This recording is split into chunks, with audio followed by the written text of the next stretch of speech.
relative humidity, on the order of 30 to 40%, instead of the 70% or greater that is associated with cloud formation.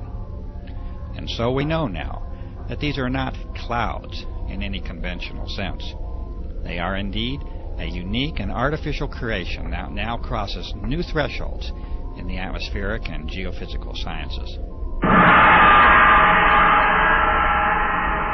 There is one way that such a transformation can be made, and that is with the introduction of vast quantities of an extremely small, water-loving metallic salt at flight altitude. This transformation cannot be achieved with water vapor alone, and the emissions under examination are indeed not water vapor. They are solid, and they are well entrenched into your air supply. These important conclusions are at the very heart of the aerosol operations that are being disclosed here. These changes in the very atmosphere that we breathe have a fundamental impact upon the life of this planet, and these aerosol operations have many potential applications that reduce the sanctity of that life. These operations are being conducted. They are being conducted without your participation or your informed consent. They are affecting your life, the lives of those you know and love, and the very life of the planet itself.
Try to remember the color blue, for once it was yours to see.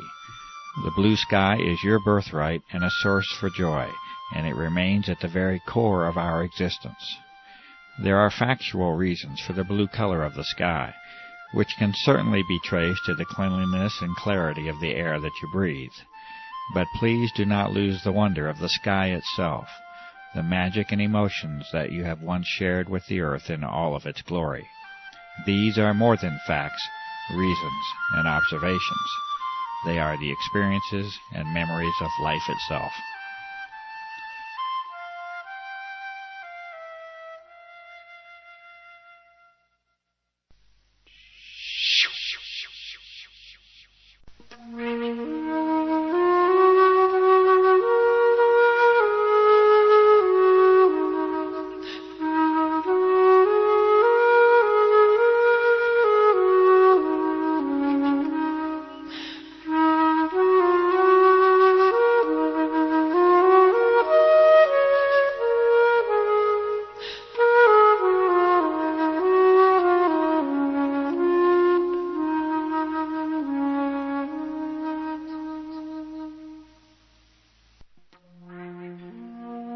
You can no longer see blue now, at least not in the same way that many of us know and remember.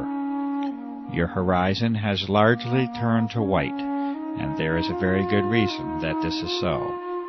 These fine, solid materials, or aerosols, are now in your way, and you will see clearly no more. The source and origin of these aerosols is now abundantly clear, and the aircraft operations have now made their mark upon this planet. It is a mark that you must now live with, and that you must now breathe, and that you must bear the consequences of.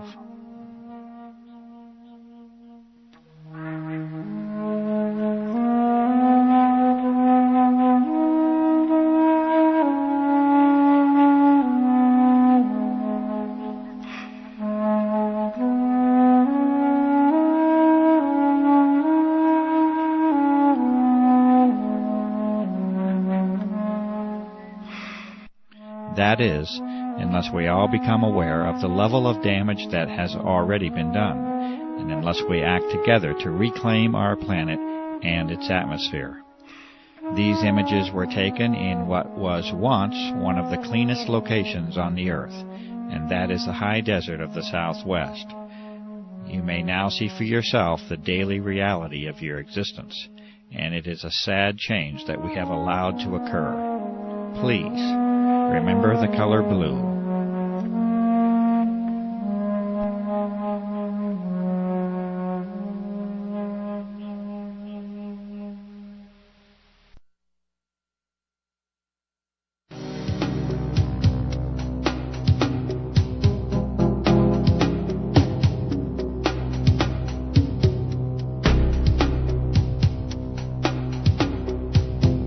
In the early part of 1999, a website under the name of www.carnicum.com was created to call attention to the unusual events and effects surrounding aircraft activity over the southwestern desert skies of the United States. The developer of that site was a generally quiet and conservative former federal employee with no political or environmental notoriety. Within a matter of days, it was apparent that this site was immediately drawing attention from a broad host of high-level government and military agencies, defense contractors, research organizations, chemical and pharmaceutical companies, and health organizations. This interest was documented on this same site for a period of several months, by which time an obvious pattern of monitoring the developing research was apparent. Over the next few years, a glaring disparity had evolved. On one hand, a high level of monitoring of documentation, sampling methods, research, analysis, and disclosure efforts was now documented. On the other, a campaign of continuous dismissal of the significance of the issue and a refusal to investigate was conducted by those very same visitors. You are now seeing a small sample of these frequent visitors and monitoring agencies and companies, such as the Pentagon, multiple Air Force bases, the United States Senate, aircraft manufacturers, pharmaceutical and drug companies, national security, intelligence and emergency agencies, weapon and defense system contractors, research organizations, and the media. The United States Air Force is now on public record as declaring that the entire subject of this documentary is a hoax. This assertion was first made by Lieutenant Colonel Michael K. Gibson in August of 2000, when he stated that, quote, "The chemtrail hoax has been investigated and refuted by many established and accredited universities, scientific organizations, and major media publications," end quote. This assertion was later escalated when Colonel Walter M. Washabaugh in 2001 repeated verbatim the previous declaration. Colonel Washabaugh also did not opt to provide the detailed list of the refuting parties. Charles H. Taylor, North Carolina, from the House of Representatives, has stated in March of 2000, in a response to constituent concern, that he has been, quote, "informed by the Air Force that these chemtrails are nothing more than ordinary contrails," unquote. He also states that they pose no environmental hazard or risk to human health, and that we can be assured that he will continue to monitor this issue. Harold Halsness, from the Office of Secretary of Defense, and in response to a direct inquiry to former President of the United States, William Jefferson Clinton, in January of 2000, states that he is familiar with some of the reports on this issue, but that he finds them unsubstantiated by the facts. In addition, assurance is offered that there is certainly no cause for alarm. In the first of many responses from the United States Environmental Protection Agency, under the directive of Carol M. Browner, Administrator, it is acknowledged in December of 1999 that citizen concern is focused on whether or not aircraft may be involved in operations that release chemical or biological substances.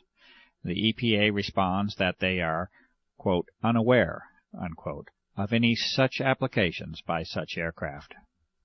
in January of 2000. A